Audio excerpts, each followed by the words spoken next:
गेले 2-3 महिने संपूर्ण मतदारसंघामध्ये महायुतीचे पदाधिकारी रात्र जागून प्रत्येक गावातील मतदारामध्ये त्या ठिकाणी पोचले होते।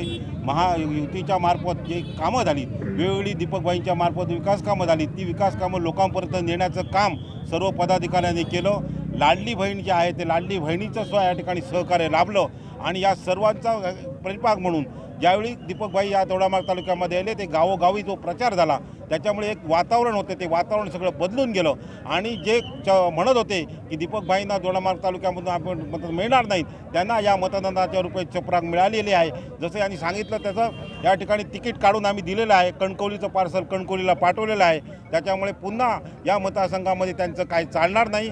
या ठिकाणी महायुतीचाच घंटा रावणार आणि महाराष्ट्रामध्ये पूर्णपणे सत्ता ही महाराष्ट्रामध्ये महायुतीची आलेली आहे आणि या सत्तेचा उपयोग दोडामार्ग तालुक्यातील जनतेला वेगवेगळ्या विकास कामासाठी सर्व आम्ही पदाधिकारी करून घेऊ आणि त्यांच्या परिपूर्ण पाठपुरावा करून त्याकडून मोठ्या प्रमाणात निधी आणि मोठ्या प्रमाणात प्रश्न सोडवण्यासाठी प्रयत्न करू।